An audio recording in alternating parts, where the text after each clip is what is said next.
This episode is sponsored by Preston Grafton Insurance Agency, based here in the greater Pittsburgh area. I've had the privilege of working with Ryan and Kelly over the last 5 or 6 years. I have over a dozen different policies with them, both personal as well as investment. And what I can say is that their focus point as it relates to their business and agencies is customer service. Hands down, the best customer service as it relates to an insurance agency. And not only that, you're going to get the best price. I have a policy with them as well. Thanks for sponsoring Preston Grafton Insurance Agency.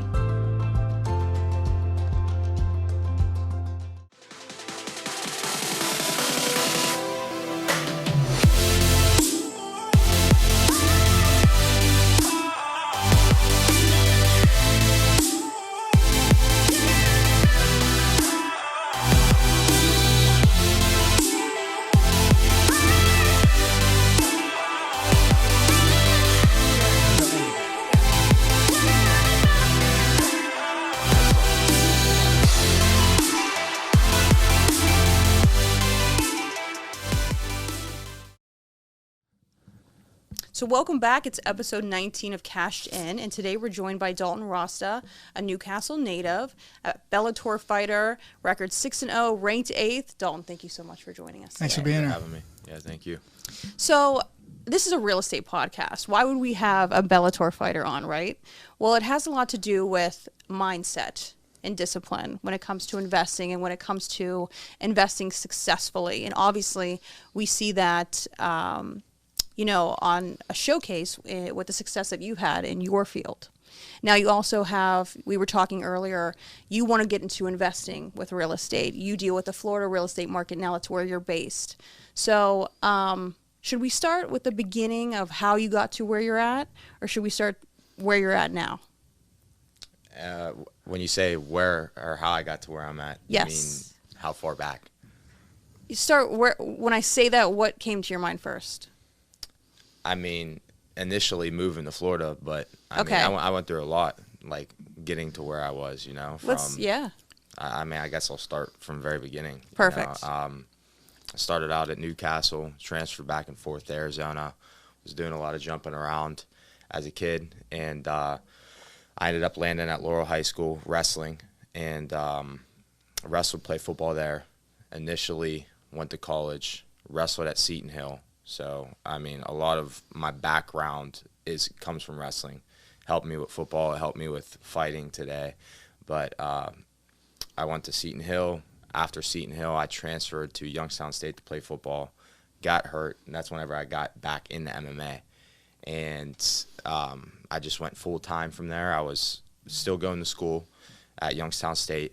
I was doing jiu-jitsu and boxing and everything that MMA entails after class, after work. I was working on the weekends, working security, stuff like that, just to make enough money to get by. And my main focus and my sole priority was training. I know a lot of people at the time were telling me it should be school. I should be focusing on my schoolwork.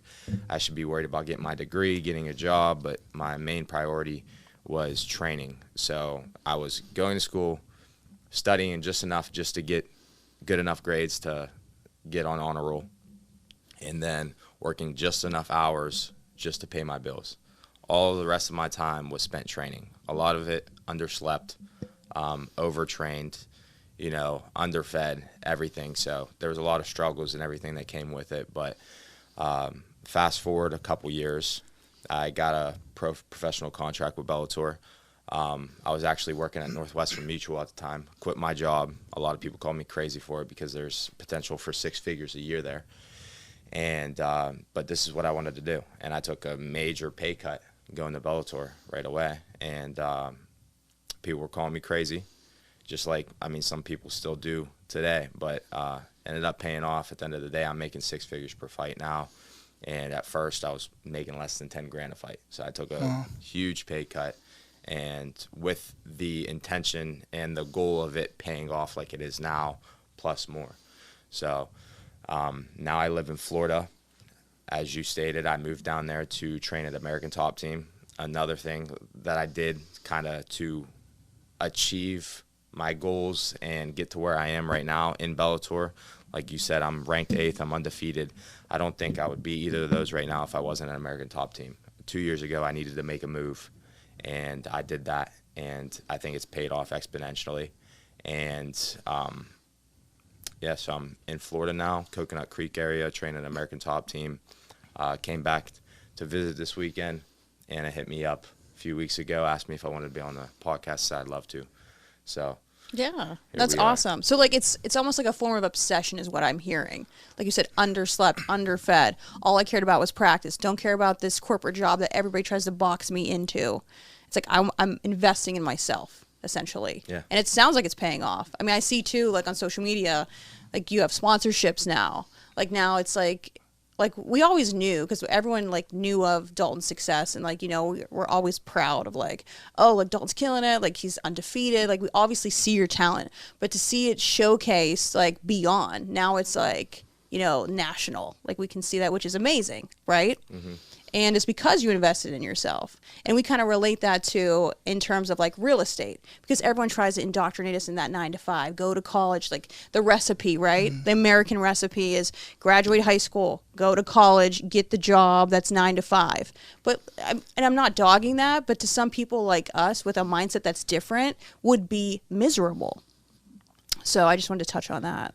Yeah. I mean, I personally, I don't think I could ever work a 9 to 5. Right. You know? Yeah. To work under somebody else, you know, especially when a lot of the time your work ethic, it can, you know, you can get your promotions and everything inside your job, but it can only get you so far. Yeah. You know, there's a ceiling. Whenever it comes to wealth, whenever it comes to job titles, what you're doing inside the company, what you bring to the economy and society, and there's a cap to it. It's limited. Mm-hmm. So I don't think I could ever do that. One, for the, you know, the fun of it, you know, it wouldn't be very fun. It'd be very boring.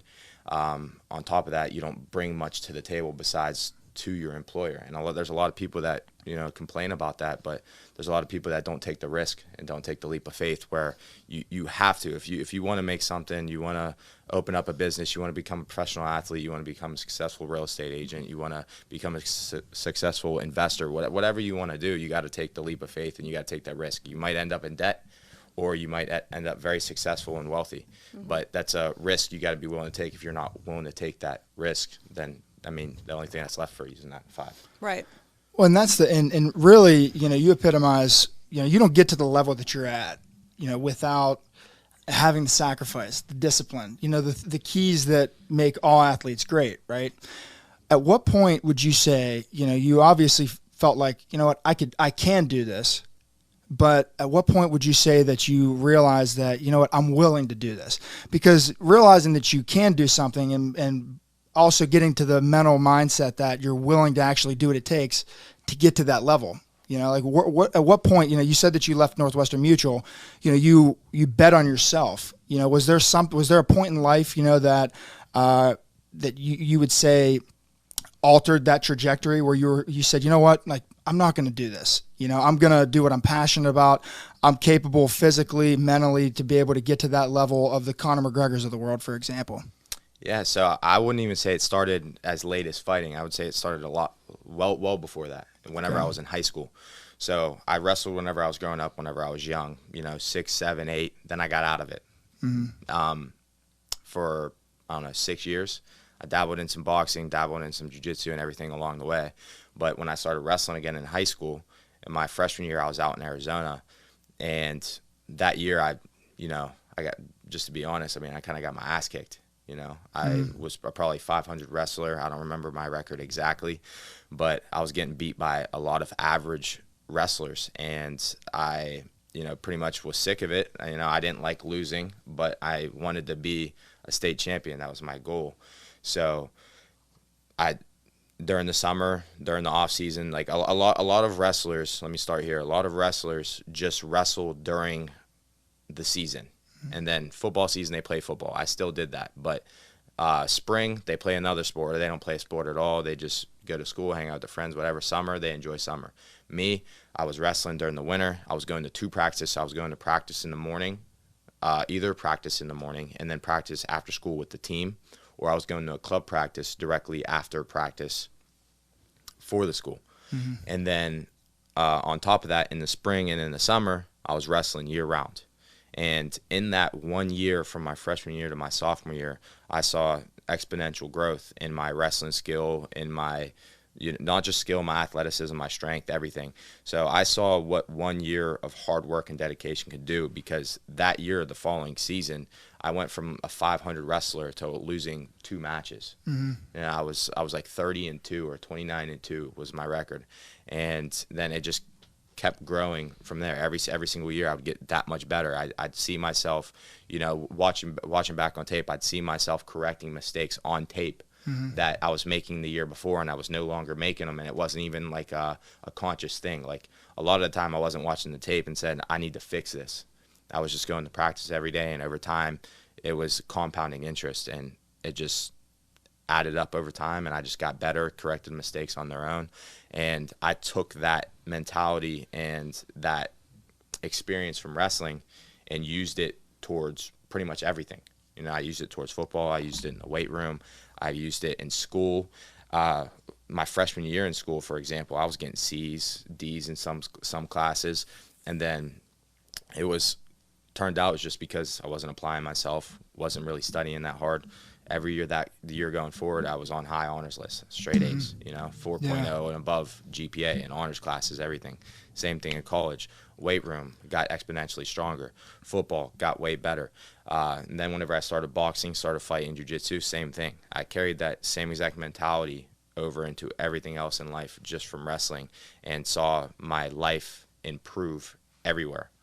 See, so you went from a 500 fighter, so you would say that, I would define that as adversity, right? You're like, what, that's bullshit. I don't want to be, that's not the fighter that I want to be. And so in order to get to the level that you ended up getting to, what'd you say, you were in middle school whenever, 8th grade, 9th grade, when were you a 500 fighter? That was 9th grade, my freshman year, whenever I was 500 wrestler. And then you said when you were a sophomore, what was your record? I think 29-2. Yeah, see, so that's a huge difference. So you had a shift that was there. So, you're facing adversity. So how do you view adversity at that point? Do you view it as a fuel? Is that something do you embrace it? How would you define, adversity? Yeah, I mean, there's cliche sayings, you could either face it or you can run from it. But, I mean, the truth is, if you face adversity, face whatever is bringing you down, and you face it head on, I mean, 9 times out of 10, you're going to be successful. A lot of people run from their problems. Yeah. But it's not just in sports. It's almost like the hype of the problem is worse than the actual problem. Yeah. That I've seen when dealing with my own shit. It's almost like, let me just face it head on and get it over with. And there's also a saying where my worrying today isn't going to take away the stress of tomorrow. Right. And that's very true. People over worry about things and overthink things, and it's really not that big of a deal, and it's usually an easy fix. And like I said, this applies to anything. Just like you said, it's just people will do it in their everyday jobs. So I think that this is something that people, no matter what they do, can use to their advantage. For sure. No, I totally agree with that. I think that, you probably view it as an opponent in and of itself. Adversity it's always going to be there in different forms. Whether, you're undefeated right now, and, I would bet that, that stays the course. But there's going to be a time where I'm sure, whether you're in the second round of a fight and things aren't going your way, I'm assuming that I've watched all your fights. That usually isn't the case. It happens. They have the same result. It's the same result. It happens in practice, though. It happens in practice. I experience adversity at practice. I don't win every round. Trust me. I wish I went in there and won every round at practice. You're practicing with the most elite of the elite, right? Yeah, but still, I mean, I consider myself up there. A lot of people do. And it's like, I would like to go in there and win every single round. I'd like to be the hammer every single day. But sometimes I'm the hammer and sometimes I'm the nail. Sometimes there's days where I'll beat somebody that I beat 99% of the time. One day I'll walk in and they'll beat me. There's some times where there's guys that beat me 99% of the time, and one day I walk in and beat them. And then from that day forward, I become the 99% and they become the 1%. It's just like, you ever see that meme where the guy that's he's digging for the diamonds? Yeah. Yeah. The one guy stops right here. Yep. Or the one guy still keeps digging right here. The one guy stops over here down at the bottom. He's this far away from the diamonds. Yeah. You never know how close you are. Sometimes it's just like I said, compounding interest is adding up over time. But you don't know exactly how close you are until you reach that very point. Maybe it's just one more day. It's one resilience. more training session. Yeah. One more week, whatever it is. And a lot of people don't realize that they're right there whenever they give up. Right. Yeah, I like that optimism.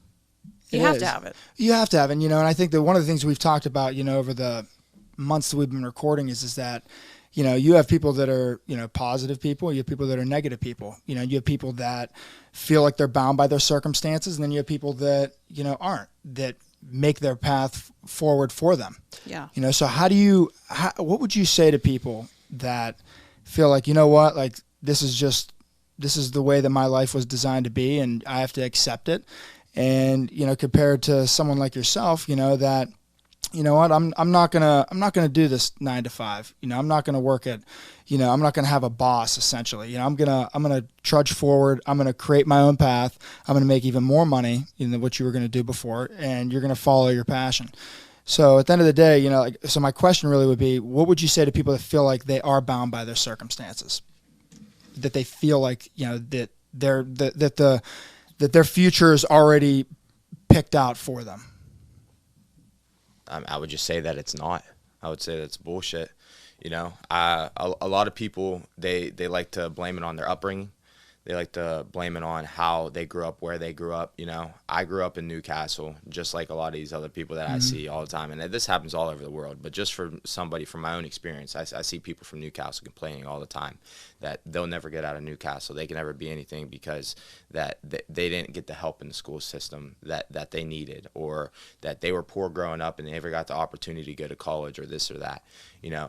I could have very well been one of those people. I grew up poor. Right. My dad worked paycheck to paycheck, wore the same 2 or 3 pairs of clothes every single day just to give us what we could wear. And, during the summers, whenever I wasn't in school getting a free lunch, I was eating ramen noodles and freaking grilled cheese every single day. Those little chicken pot pies that were like $1 at the store at Walmart in the freezer section. That's what I grew up doing. And there was times where I remember our washer and dryer broke. My dad couldn't afford to replace it, so he was like washing the clothes in the tub and like hang drying them and stuff like that. So there's been a lot of stuff, and there's gonna be people that are watching that say that they had it worse. But there's a lot of things that I could say that I'm not going to. Everybody has their own circumstances. Everybody goes through their own adversity, and not everybody has a great upbringing. For sure. But if you let that define you, and you let that define your future, that's just what it's going to be right there. I mean, I just told you some of the stuff that I dealt with, and as a freshman, I was getting C's and D's because I wasn't applying myself. Right. I started applying myself. I started doing the study. I started putting in extra work at home, in school, taking advantage of my study halls, actually paying attention in class, doing the homework, everything, and I ended up getting straight A's. Yeah. Now people could say that I'm just naturally smarter. I don't agree with that, but they could. I might be naturally smarter than some other people that might be in the same circumstance, but I guarantee if these people apply themselves, they're not going to be failing their classes. They might be getting B's and C's, Right. which still is good enough to get you your high school diploma, still good enough to get you accepted in a lot of colleges. And based on your financial situation, you can get government help to go to college, Right. And there's loans that you can pay off later. That people just, whenever they don't want to apply themselves, they don't want to put in the work, it's easy to blame their situation. It's easy to blame their upbringing. It's easy to blame all these other things. And that's where you get a lot of these people that their future is set. This is what my future is going to be. And those people, I would just tell them it's bullshit. I'm not going to sugarcoat anything. It's straight up bullshit. Yeah. They create their own boundary, Yeah. is what I've seen, especially with certain mindsets. But I feel like we're not in that one. So I'd like to take the conversation more towards like how we apply that to real estate now. So now we've seen the success. We've seen, obviously, you go through that. And now are you ready to step into later this year your real estate, endeavors? Yeah, we were talking about this a little bit on the way in. So you asked me if I wanted to buy in Florida because I was telling you about the rent costs down there, which are $3,000. Touch on that. Plus. Yeah, touch on that. So I was just telling her the place where I live, Monarch Station, nice apartment complex, nice apartments, nice area. It's in Coconut Creek on West Sample Road, which is surrounded by nice apartment complexes and everything as well. Where is that? What part of Florida? You're South Florida, right? Yes, it's 15 minutes from Boca Raton. Okay. And very, very nice area, and like I said, nice apartments, nice amenities, everything else. But the price is still in between. I showed you the new prices going from 3,000 to 4,200, ranging for the 2-bed, 2-bath that I have. What is it? 1,200 square feet. 1,200 square feet. That's what they claim, but there's no way it's 1,200. Includes a patio. Feet. The Yeah, 1,200. it includes a patio. Yeah. And it's probably including the stacked lawn or the washer and dryer in the little. Yeah. There's a little door you open. There's a washer and dryer room. It's not a room. It's a closet. Okay. They probably count that as well. But one parking spot. Yes. Well, we got an additional parking spot, but that's not counted in the. Got it. Okay. That's square footage. There's no way. But yeah, so they're in between 3,000 to 4,200, and they're nice apartments, like I said. But they're no apartments 1,200 square feet. I don't care where you live is worth. Yeah, that's crazy. $3,000 to $4,200. There's no way, you know. And it's a nice apartment, but it's not $4,200. Yeah, I promise you that. Yeah. And so we were talking about this, and she was like, "Are you planning on buying?" I was like, "Yeah, I want to buy later this year, maybe early next year." Especially what's going on, which you guys can touch up on. You guys are going to know a lot more about the market and everything. What you guys are seeing to happen soon ahead. Sure. But regardless, I want to buy later this year, early next year. And she was asking me where. I told her in Pennsylvania. She said, "Why?" "Because you live in Florida."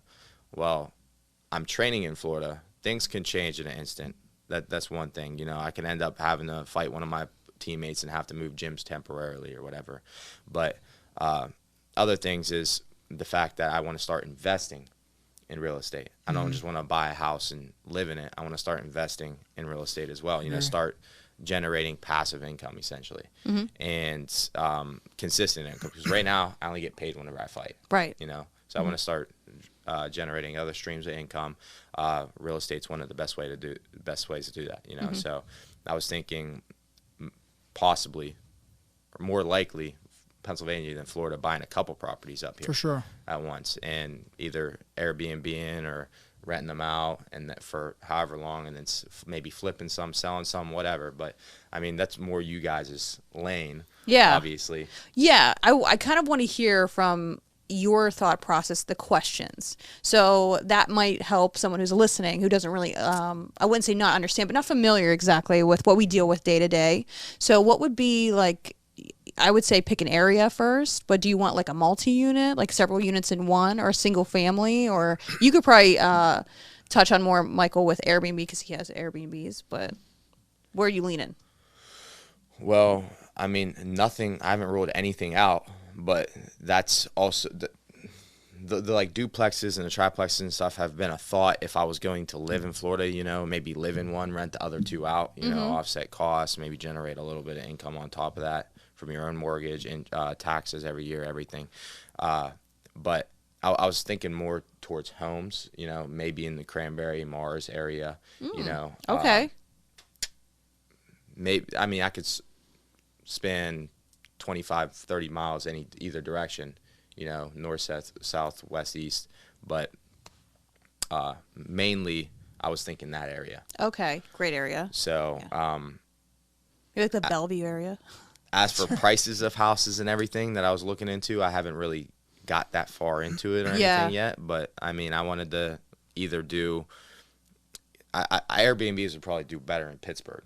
So if I was in the do city, Airbnb, yeah. I would do something in Pittsburgh. Mount If I want Washington. to do one Airbnb and then maybe rent out a single family home, and then maybe if I was going to flip one, I don't know where it would be. But I mean, what you guys thoughts on that? Like, I mean, I think that for someone like yourself, you know, Airbnb, I think would be a great tool for you. You know, so for example, say you bought something down in South Florida and you're down there training. Well, you know, when you're up north, you could be renting it out. Someone paying down the principal. You have an asset that's appreciating in arguably the hottest market in the country right now. So I think that's and you know, you're able to buy 10% down. You know, I don't know the Boca market. I know that's a really that's a high net worth, high end area for it's sure. Right by Del Rey, it's a lot of like so there's a lot of people there's a lot of winter birds that go down there. Like it's not like it's like a big spring break place, you know. I mean, there's a lot of people that have big money that go down there and buy. So for example, like if you're buying like down along like It's like, how far are you from like, you're not far from like Lauderdale though, right? No, 25 minutes max. It depends which part of Lauderdale, but at the beach from 25 minutes. Yeah. So if you're buying, you could buy a single family home down there, right? And 10% down. And I would like that better than buying a single family home in Cranberry or in this area. In terms of Airbnb. In terms of Airbnb. The only thing that would he'd run That's into, why I said Pittsburgh for like Airbnb. If I was going to do that, it'd be the short-term rental restrictions would be the only thing in Florida. Because I heard you talking about that. The ordinances depends on the beach. Stuff, like for the area, like what the local laws and stuff are. I was looking a little bit into you guys' Instagram and was listening to some of your posts, watching some of your posts, and you were talking about that. Do you know what the? Yeah, so like down there, I mean, like, so for example, like Miami, it's like 6 months and a day, which basically they mandate that you require that. You require a long-term renter. In Fort Lauderdale, it's a similar situation. You'll find more. Some people are just ballsy and they just say, you know what, screw this ordinance. I'm just going to do it anyways. Like, that'd probably be me until I get caught. Yeah. So, but then also you'll see like, because I'm looking for an Airbnb right now for my buddy's bachelor party in July down there in Lauderdale. I can't find anything. There's literally nothing because you're not allowed. Wow. But there's some associations that do allow it, bigger associations. So, you could buy into those. You have to really like target those areas. But if you go into like, so for example, like the northern beaches, which wouldn't really apply to you unless you're looking to strictly invest in them, or like Tampa, there's certain beaches that you could invest in there. So I think that for someone like yourself, that you're not like, you're not going to be in just one area. You're not raising a family in that area. You're not bound to a certain area. I think that model probably works best for you, more so than really anyone, or even yourself. You're in a similar situation. Yeah, I want an Airbnb. So you could sit there and, you could go to different places, and while you're not there, you're renting them out and making the money. Yeah. Because if you have a multi-unit down there and you're living you'd have to be living in the one, but then what you could also do is say you have a 3-unit down there. I don't know how common those are down in Boca, but say you have 3 units, you live in one most of the time and you rent out the other 2. When you leave, you could still Airbnb that other unit as long as there's no ordinance against that. So that would be an ideal thing instead of like having just one property that you feel like, all right, well, I'm here, so I'm not really making the money on it, in terms of passive income. You're only making the money whenever you're not living in it. Yeah. Ideally, so say you mortgaged a duplex, we'll call it, and you were living there, so you'd save on the rent because the mortgage essentially, ideally, wouldn't be as high as renting, right? And then you're renting out the other side, there's no way that mortgage living for free, gaining appreciation, gaining the tax benefits, and then when you leave to come home, Airbnb it out. But then I've never done that, so I don't know. Like, how do you feel with? Here's a good question. How do you feel with people like living in your house that you don't know? I mean, they wouldn't be living in. Oh, you mean like if when you Airbnb your Madeira property? Like, I mean, how's that? I don't personally. I don't care because I see the money that's coming in. Right. Okay. But then you ask my wife, and she gets like kind of like, well, that's my stuff. Or like, that's my thing. And then I'm like, all right, relax. Like, you just saw what you got a night for that. Right. So it's a little bit. It's different. I don't get sentimental over that. Okay. Whereas like, she can't like. She compartmentalizes like emotions with that sort of stuff. Got it. But for me, it's an investment, regardless of whether you go down there and spend time or not. Not like if, for example, you did that down there and you have like your personal shit in there, like you'd have to have like an owner's closet, lock it in there, lock it up. Yeah. Having someone manage it and move stuff around for you. But so are those ordinances like all over Southern Florida, or is it just like you so there's a couple beaches in Miami? It's very specific. There's a couple beaches that aren't. Yeah, so like for example, like Hollandale doesn't have restrictions yet, and Hollywood doesn't. Yeah, so like each specific municipality. Hollywood, the casino's 20 minutes from me. Yeah. Yeah, like it's all based on the municipality. You could look it up and you could see like, okay, what are they doing? And I know that like DeSantis is, and Republicans not to make this political, but they are pushing. There's a group that is trying to push. I think it's called like home rule. It's been in the Florida House for a couple years now, where they're trying to give property rights back to the owners to allow them to use their property for whatever the hell they want. Right. Which as they should. They should, yeah. Now, obviously, for someone... It's pretty stupid. Yeah. They bought the house, they pay taxes on it when they buy it, and they pay taxes on it every year. Yeah, exactly. And they don't get to do what they want with it. And the reason why they do that is because it's all about money. So, like, for example, like St. Pete Beach, they have a bunch of different I don't want to call them condo hotels, but a bunch of different big hotels, not like chains, but private hotel, like Postcard Inn, for example, Sure. is a really popular one down there. Those are big. They have bars, restaurants in there. Those are big tax revenue. Those are big tax revenue bases for the municipalities, for the local governments. So they don't want somebody renting their house out, and stealing money from what they would be getting, because they know that they know that. I'm not going to put what I do with my taxes. It would be a direct competitor. Yeah, I'm not paying a local government down there for that the same way that they are. Right. So they're going to make more money off of. They're just trying to protect those hotels and the business that they're getting money from. Exactly. Right. So I mean, I guess that would be Florida's all of their revenue stream for taxes, because there's no state or local taxes down there. It's true. So like all the taxes come from like sales tax or transactions or stuff like that. So that would make sense. That's a good point. Yeah.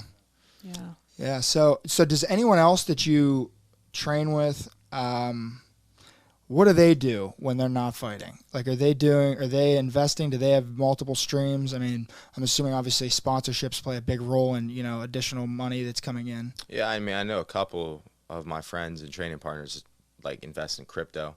Okay. I don't know as far as like what they do with real estate or anything else, or if they're investing in any other businesses or trying any startups themselves, but I know some do crypto. I mean, as for, I know fighters that own their own houses, but I don't know about any that are starting their own real estate portfolios or anything like that. So do your partner, do your teammates, they would be your teammates, right, that you're training with? Yeah. Okay.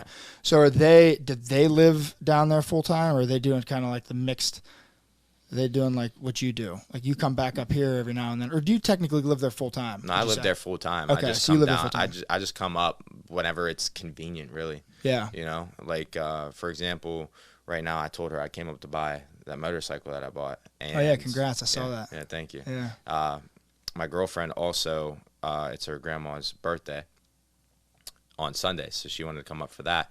On top of that, both my coaches, like my main coaches, are out of town. One of them is in Vegas right now for the UFC till this weekend. And next week he's on vacation. My other coach is in Singapore with one of the fighters, Joanna,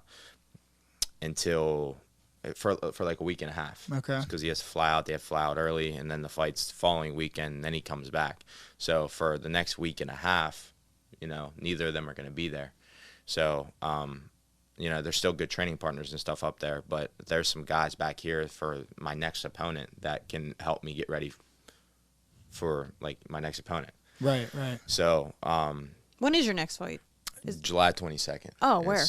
Seattle against Romero Cotton. I've been slated to fight him 3 times. He's Oh pulled out 3 yeah. times, I didn't know that was. Wow. Yeah, but so. Did you? Was that? I didn't see you actually announce his name, or did you? No, I didn't announce it yet. Okay. Oh, you so you actually heard it first. Heard it here first. Yeah, so I was supposed to fight John Salter, and then he got hurt. And he was a number 3 ranked guy, UFC vet, former title challenger, and then they filled in with Romero Cotton. So I'm just waiting on the contract to be signed. What's his rank? Where's he ranked? He's 6 like now. He's 6th? ranked 1 right above me. So he's right. Yeah. You're 7th. Yeah. So No, I'm 8th. He's 7th. 8th. He's 7th. Okay. Yeah. So between my coaches not being there and me also having partners back here to train with for that style of opponent, I just figured, all right, it's a convenient time to come back, and I still got 7 weeks until my fight. I'm in shape. I feel great, no injuries or anything. So I took advantage of the time, came back, got the bike. She gets to see her grandma for her birthday, and I get to see friends, family, and everything while I'm home as well. And then I go back down on Monday. Nice, man. So. That's awesome. You said you're fighting in Seattle? Yeah. Okay. Does the time zone affect your performance at all? No. Or do you go there and get acclimated? I think it'll help me because we go to bed later. Yeah. So be up earlier. So the way it works is, let me put it like this, just for people that don't know. The fights on the East Coast usually start at 7 p.m. and the main card usually starts at 9 or 10. But because that the East Coast accounts for a big portion of fight fans, they don't start it at 7 p.m. and 10 p.m. on the West Coast. Whenever they do it on East Coast time still. So whenever I'm there, it'll be actually 4 p.m. that the prelims are starting, and 6 or 7 p.m. that the main card's starting. You're on the main card, right? I should be. You should I'm be. not Yeah, that fight should 100% be. yet. Yeah, because we're both ranked. We're both undefeated. Both pretty big prospects. So I'm assuming we would be. Yeah. But yeah, so I think the time change will help me, because then I'm already going to sleep later. You know, we're running off of Eastern time. Yeah. Realistically, they're going to adjust the fight times there to Eastern time, and then I adjust to their time back there, which results in me going to bed later. Yeah. You know, than I would here. So if I go to bed at midnight here and I'm trying to get adjusted to their time, and I go to bed at midnight there, essentially I'm going to bed at 3 a.m. here. You know what I mean? Yeah, that makes sense. So whenever it comes fight time, when I do that for a week and it comes fight time, and let's say I fight at 11 p.m., I'm not going to be tired at all. You know, it's not. I'm not going to start getting drowsy or sleepy or anything, because your circadian rhythm matters. For the last week or two before my fight, I usually adjust my sleep and my wake time based on like what time I'm expecting to fight. Okay. So I was expecting to fight at like 10 or 11 p.m. I'd want to be going to bed at like 2 a.m. so I'm not like starting to get tired as my fight's coming up, and then I try to train later as well, and then wake up later. Yeah. Well, to that point, actually, you know, successful people have, you know, great habits, right? Mm-hmm. What would you say, like, while you're in camp, like, first off, how long is your like camp, like true camp, like when you're preparing for a fight? Is there like is it 7? You said you're 7 weeks out now. I'm 7 weeks out now, but it's usually 6 to 8 weeks, you know. But what's that look like? Like what's your daily routine look like? So I train year round, you know. I take small breaks here and there just so I don't get burnt out, and I taper down the intensity sometimes so I don't get burnt out if I don't have a fight coming up. But essentially, I build a base before the fight. And this is whenever I'm training year round. Then fight time comes around, I'm already in shape, but I'm trying to get in better shape, like the absolute best shape I could possibly get in. And I use that 8 weeks to peak, like kind of like a peaking program. I know exactly when I fight, when I'm gonna fight, and when I need to peak. So each week I'll gradually increase intensity, get in better shape, and then like 2 weeks before I start tapering. Now, the second week before, I'm still training hard, but I'm reducing frequency or how long I'm training, the length of training. And then the week of is mainly about getting weight off and then making sure you're resting, you're not sore and everything, and you're at your absolute peak of like performance. But besides that, for the 8 weeks, beforehand, it's training just like any other time. It just might be more intense or more often, but you're game planning for a certain opponent. So now, where I was training these past couple months after my last fight, I was just training to get better everywhere. I was doing my jiu-jitsu, I was doing my kickboxing, my boxing, everything. Learning new combinations for my striking, trying to learn new kicks and everything. But now that I actually have an opponent that I'm focused on, I watch tape, my coaches watch tape, we draw a game plan. For the next 8 weeks, whenever it comes to sparring, whenever it comes to hitting pads, whenever it comes to my striking combinations, when I'm hitting the bag, whether I'm training with my coaches, sparring or working on takedowns and wrestling practice, everything is geared towards that game plan. Right. So you just do it over and over and over. Like and diet, over again. sleep, everything. So you get up. What time do you? So like, do you have like a do your coaches want you up at a certain time, eating at a certain time, training at a certain time? I do that. I do that all myself. So you do that yourself. Yes. Okay. So it all depends on the day, where, like what I'm doing. So on Mondays, we usually train 11:30 in the morning for wrestling. That's our first practice. Okay. And then I have 2 practices at night. So Mondays, I usually train 3 times. I'll do wrestling in the morning. For how long? It's usually 2 hours.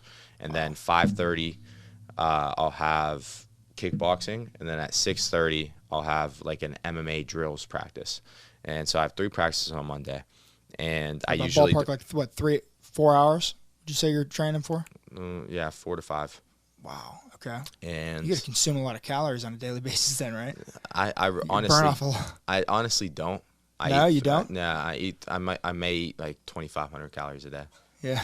That's it. Less than me. Especially because I'm trying to lose weight over the course of fight camp as well. But my weight's pretty good now, so I could eat pretty consistent until I have to lose water. But then Tuesdays, I train sparrings at 10 a.m. for the bigger guys. They split them into 2 groups, big guys and little guys, so the coaches can give everybody attention, so there's enough room on the mats and everything, because there's a lot of fighters in the gym. 10 a.m. on Tuesday for sparring. Same thing for Thursday. And then nighttime I have jiu-jitsu at 5. And then after that, I'll do strength conditioning. So I'll do all my strength work, lift weights, and then I'll either do like a circuit or, you know, jog on the treadmill, do sprints, whatever, for some conditioning on top of everything I already did. Because sparring itself is conditioning, pads is conditioning, boxing's conditioning, like the wrestling's conditioning. All that's very hard on your lungs, your body, your muscles, everything. Wednesday I usually take off. Midweek off day, active recovery. I try to get some walks in, do sauna, ice bath, try to get a massage done, some body work.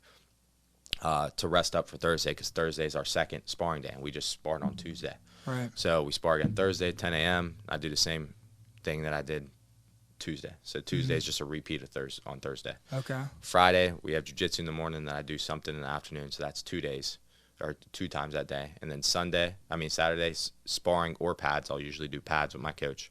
And then in the afternoon, I'll go for a run. So it goes 3 on Monday, 3 training sessions Monday, 3 Tuesday, off Wednesday, 3 Thursday, 2 Friday, 2 Saturday, and then off Sunday completely. I do an active rest day on Wednesday, but my Sunday is more just like complete rest. I might go to the beach, I might sit in the sun, but besides that, I'm not doing anything. I'm not exerting myself, not putting any strain on my cardiovascular system, nothing. So Sunday's just all about recovering for the week again. So in between fights, it sounds like your job, like this is your main revenue stream right now is when you fight, right? Yeah. So like would you say that you're budgeting and planning like in between each fight? I mean, you're getting sponsors and stuff like that too, I'm assuming, right? So like, I mean, really, whether it comes to anything financial or this, I mean, planning is everything, right? Like you're planning for your opponent, you're planning for, you know, your weigh-ins, your diet, different types of striking and kicks and that sort of stuff. I mean, and it does relate to really everything that as it relates to financial freedom and growing wealth. I mean, you have to have a plan for it. You know, you have to not only have a plan, but you have to, you know, see what you want the result to be, and you have to take action, right? Just like whether it's athletics or it's in the professional world or investing, you know, you have to do that. And I think that there's a really strong correlation between the two. So I think that, you know, when you do take that step into your investing career, whether it's real estate or your whatever it is, I think that you're gonna be able to apply that same. Yeah. So I have a question. What's your favorite post-fight meal? Probably, I usually do Italian food right after. I do chicken parm. I'll get a couple pizzas to start as an appetizer. A couple. Yeah, I get a couple. A couple pizzas, chicken parm, cavatelli. I usually get Alfredo sauce on the cavatelli though. And then after, ice cream, cookies, cheesecake, whatever. You know, I eat a lot, and I eat all of this. How many calories are that? That's probably upwards to 10,000. What I eat immediately after my fight. Yeah. Like the next day, I'm usually bloated, like really bad, and I'm usually 5 pounds heavier than I was the night before. Oh my God. Yeah, it's bad, and I do that for like a week. I binge for like a week. It's bad. It's not good for your hormones. Everybody watching, don't do this. But it's just, you know, I diet for so long. I eat clean year round, and then whenever fight camp comes around, I only do 1 cheat day. Any other week, or like if I don't have a fight coming up, I'll do 2 a week, Wednesday and Sunday, or Wednesday and Saturday. Besides that, if I have a fight coming up, I only do 1 a week. You know, and I'm super strict during the week. I don't eat excess calories. I'm constantly losing weight, just constantly training hard. You know, so it's kind of my reward after my fight to eat like that. Wow. That sounds delicious. So I don't drink. So yeah. You've never drank. You never even drank alcohol. No, I've never drank. Or smoked anything. No. Smart man. Part with being obsessed with what you want. Yeah. I mean, I can go to extreme detail about the stuff I did to get to where I am, but it would just, it's too much for one. But I mean, that's some of the stuff that I did. I never drank. I never smoked. You know, I never did anything that would hurt my athletic performance. I was only looking for things that would enhance, really. And when I say enhance, not performance enhancing drugs, I'm saying diet, being supplements, naturally healthy. Yeah, because a lot of people, whenever they see me on fight night, like to throw out the steroid. Oh yeah. You know? But that there's a lot of time and effort put into that. It's funny, the people that are usually saying that, it's like, if you look at the people that are saying that, it's like, you know, it's more of a reflection of themselves. Exactly. It's like, wait a second, like you haven't worked out in the last 10 years. And you're going to sit there and say that somebody else on steroids. The crazy part about that, though, is when I was younger, I was just thinking it was people being jealous, which they still are. Sure. You know what I mean? There always will be. The more successful you are, that's going to happen. Mm-hmm. I found out as I got older, I started lifting in the gym by myself without my dad and everything. A lot of these guys are coming up to me asking me what I'm on. And I'm like, what do you mean? Like, they're like, what do you take? And I'm like, I drink this whey protein by this brand, and I take this creatine by this brand. They're like, no, what do you take? And I'm like, what do you mean? Yeah. They're like, you know what I mean, like the good stuff. And I'm like, and that was when your fighting career started. Well, listen, man, you don't know how often I heard this. This is before, and I look 10 times better than I do now, so I can only imagine like what people think now, because I look 10 times better than I did back then. But yeah, the people will come up to me and they'd say that, and I'm like, bro, I'm not on it. And they're like, bro, you're not fooling anybody. I'm on it. And that's what they're saying. They'll be like, I'm on it. And if I'm on it and you look like that, then you're on it. Yeah. I'm better than me. Yeah, I'm like, you're no. 13. Yeah, I'm like, bro. I was like, I want to tell these guys, steroids still aren't a fucking magic pill, Yeah. You still got to fucking diet right. You still got to supplement right. You still got to fucking work out right and recover right. That's all a part of the fucking process. These dudes take steroids and still eat fucking fried chicken and McDonald's every day. Yeah. And then fucking get 4 hours of sleep and train once a day, doing no cardio, just lifting weights and half-assing it, and then think that they're going to look like Arnold Schwarzenegger. Yeah. Oh, 100%. Dude, no doubt. That's hilarious. What's like the wildest hate DM you've gotten since in Bellator? Wow, I never even thought about that. So it would take me a while to think of it, but I'm sure you got crazy ones where they just say wild shit to you. Oh, you did get the one. Who was that? I saw something you posted. I think you shared it on Facebook. Someone was talking shit, saying like it was after your fight. Yeah, Jack Long. He went to a high school with me. He was telling me that he wanted to fight me and he would beat my ass. Oh, that's what it was. Yeah, shit, I looked, and then you look at the profile picture. I'm like, what? Listen, this kid was the biggest bully at high school. He used to try and fight me, but I was more scared of fighting my dad. Because if I would have got suspended, my dad would have beat the shit out of him. Right, yeah. So I'm like, listen, dude, like I could beat your ass and I would prove it, but I don't want to deal with the consequences whenever I go home. I don't. Yeah. I don't. Like, fucking, that's what ever since then, he's been trying to fucking fight me. He tried to bully me in high school and everything, and I used to just walk away. I'm like, bro, leave me alone. I remember one time we were in gym class, and the gym teacher, like, he kept following me around. The gym teacher finally said, stop fucking with Rosta. Yeah. He's like, if you don't stop fucking with him, I'll let him beat your ass. Oh. So what's he doing now? I don't understand why he's like, really? Just grilling He's some just random guy. I don't even know who he's this just is. trying to be relevant. Yeah. I mean, you'll have that. I entertained it in the DMs just because of who it was. If it was just any other random person, I wouldn't have said anything, but I DM'd him back and was going along with it just because of who it was. I was getting a rise out of it. Yeah, It was entertaining me. Yeah, and right. people were like, whenever I posted the screenshot, people were like, oh, just ignore that, be the bigger person. I'm like, no, this is my time to be the smaller person. This is my time. You earned that right, yeah. So I got to ask you a question. It's a heavily debated topic. Okay. I see it quite a bit on Facebook. Usually every couple of days I go into Facebook, and I see this debate going on. Maybe we should have an episode. LeBron and Michael Jordan. LeBron or Michael Jordan. I think LeBron James. I mean, if you haven't seen my post, you would know. I told her, I was like, I'm going to ask him this, and maybe we should actually we should do an episode with Terry. Terry might not fit on this table, but Terry and you. We need to get him his own table need a whole, separate. Yeah, his shoulders are too wide. Yeah, no, but it was the first time. I don't know how that started, but I just shared something one day. It was about like one of LeBron's stats, and I thought like, wow, that's actually like fucking crazy. So I just shared it like out of like, fascination of it. And he commented talking shit, about LeBron. And I'm thinking to myself, like, what'd LeBron do to you? Yeah. I'm like, dude, I just like fucking shared the statistics. That's pretty impressive, Yeah. And ever since that day, like every time I see something, it's like once you share it once, all that stuff starts popping up. Oh, yeah. All the time. So I see LeBron shit all the time that I'd never seen before since I shared that one. And every time I see something, now I just share it and tag him just to bust his balls, just to fuck with him. And then he does it to you. And it's yeah. So it's back and forth. It's like the only time I post anything on Facebook now, you won't see me posting a status about anything about my day, anything going on in the world. It's just LeBron and tagging fucking tagging Big Terry. Yeah, that's and so fucking funny. Then people were commenting on the fucking thing that I don't even know. I'm not gonna say their names, but the dudes that I don't even know are commenting, arguing, sending fucking pages of an argument, you know. And I'll read like the first like 2 lines, and I'm like, all right, I'm not reading the rest of this, you know. And, put way too much effort into that. And then Joey Flora started commenting on it a little bit too. So me and him have been going back and forth. He tried saying Kobe was better than LeBron, so we've been going back and forth about that. So I've been busting his balls, he's been busting mine, and then me and Terry obviously been going at it for a while. Yeah, too. But So what's your relationship with Terry? Terry was my dad's best friend. Oh, really? Okay. Yeah, so I've known him since I was did your dad used to train down at Southside when it was on the South Side? Southside Barbell? I don't know. Probably, I'm guessing. I mean, Terry was his best friend, so I'm guessing he did. So I think, my dad trained at, I know he was at Body Structures when it was down on the west side as well, before it was in Union Plaza. My dad, that's where I first started lifting. My dad took me to Body Structure back then. How old were you when you first started? 10.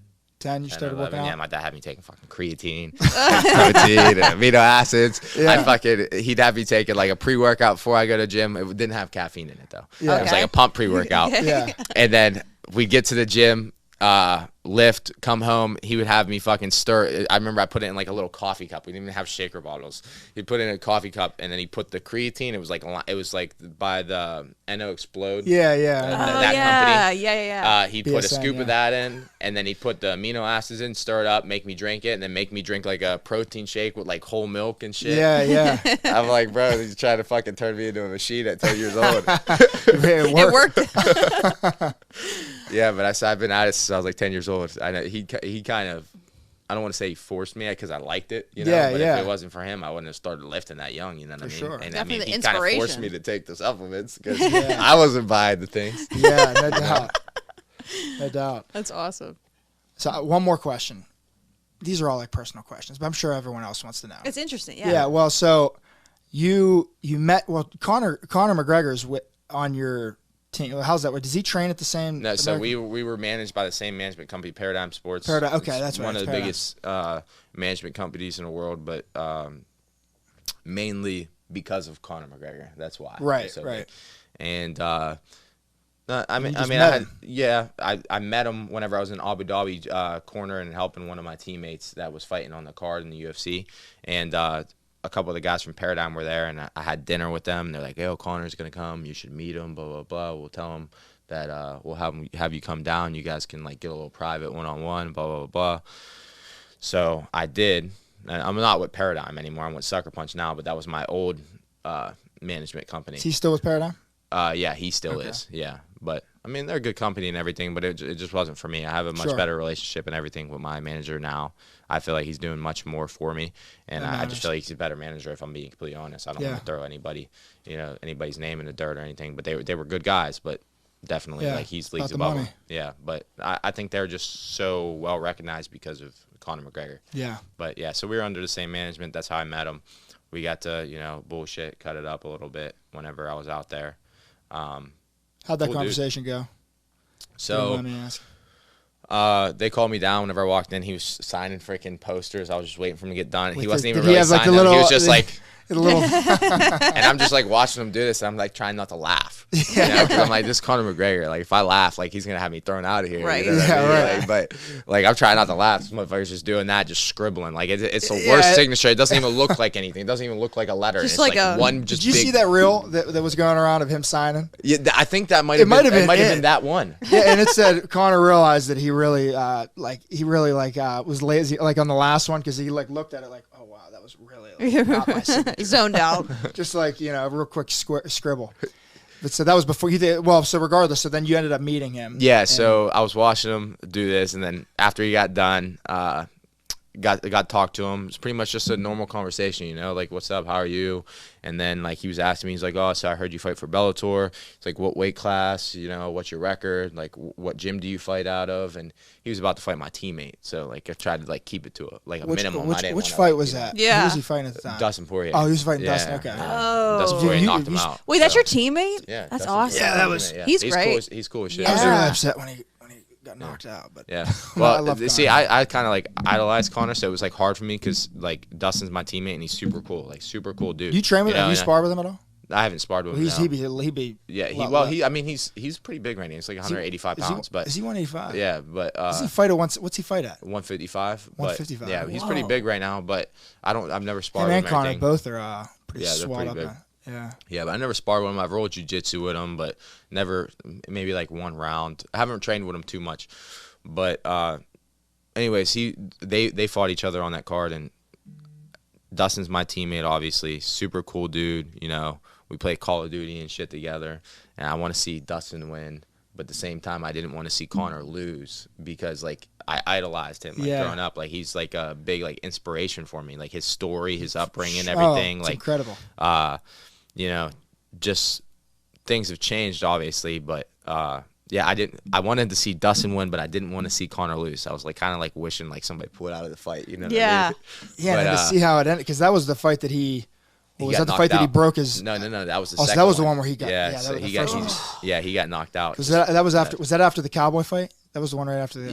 Yeah. And Dustin hits hard. I've seen him spar. He's he fast. He hits hard and everything. Yeah. So like, I mean, I knew it was going to be a different fight than the first one. The first one, they were a lot younger. You know, Dustin got in his emotions and everything. Oh yeah, he was. And this time he stayed calm and collected, and I mean, I just think he's a much better fighter now than what he was. Sure. So, and he mixes it up better. Like Conor's kind of Conor. He really hasn't evolved though. Yeah, well, Conor, I feel like he regressed a little bit, not in the fact that like because he got older, but just because he went from like that karate style where he's in a side stance and he's like arms down at his side, he's super confident in himself, like disrespectful almost in this cage, like doesn't even respect your game at all, like that confident in his style.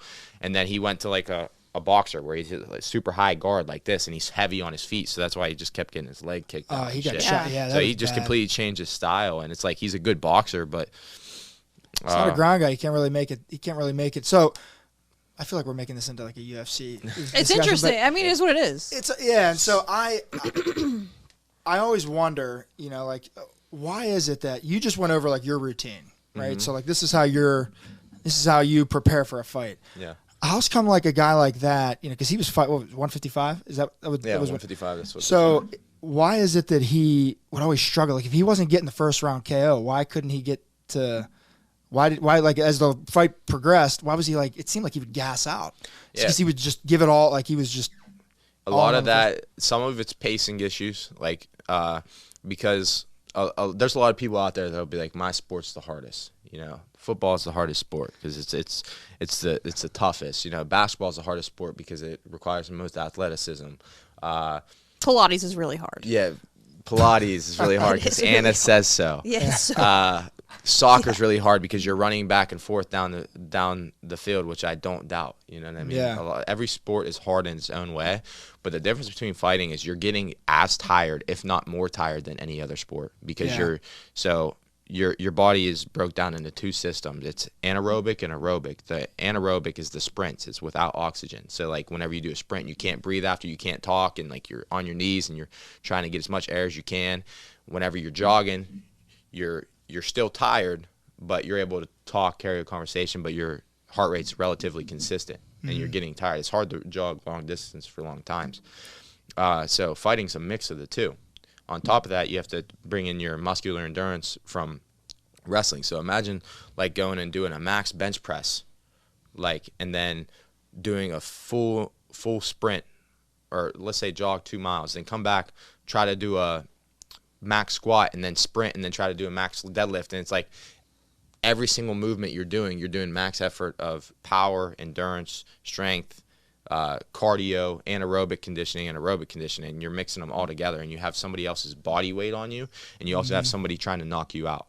So apart from it being just a hard sport intensity wise and like being conditioning wise being so hard, you also have the aspect that like people's physiology is different. Like somebody that carries more muscle naturally, and I'm not talking about just like a bodybuilder. I'm just saying like somebody who's more muscular than their counterpart at their weight class. You got an 85 pounder that's tall and lanky, skinny maybe, and then you got a 185 pounder that's super muscular at like, let's say like 5'8", super muscular and super powerful and can knock you out with one punch, but he can only keep up that pace for so long. He'll explode, but his body is more fast twitch muscle fiber. It's not meant for going long distances. It's meant for sprinting. It's like if you take Usain Bolt, is he going to be able to run a marathon in record time? No, he's a sprinter.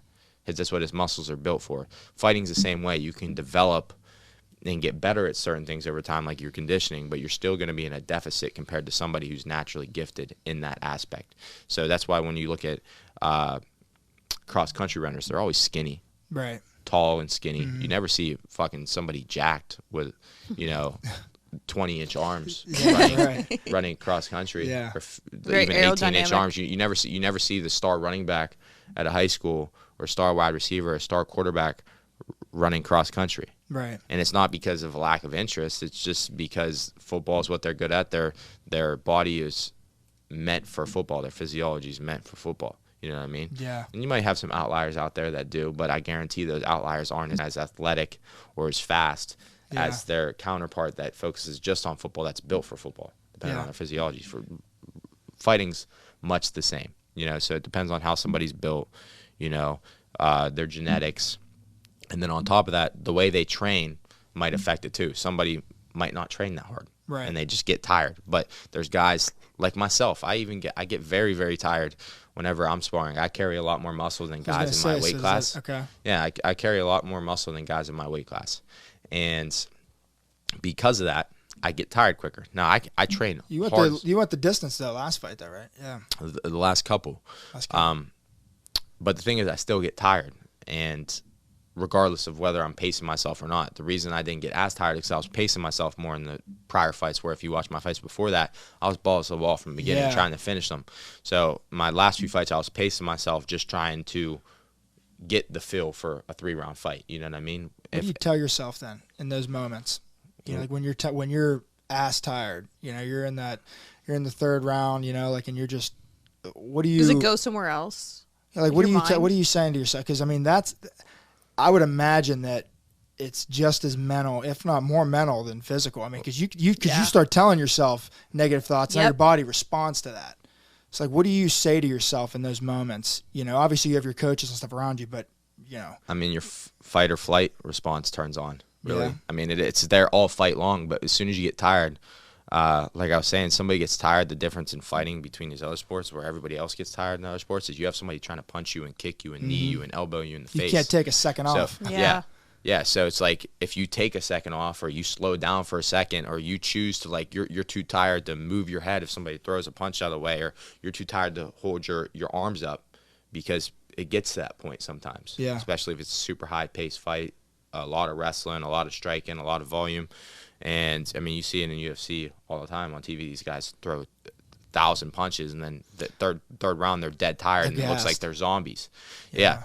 Imagine one of those fighters, if they had a really good gas tank, and the other person was muscle bound and was an explosive athlete, and the explosive athlete didn't get the knockout in the first and second round.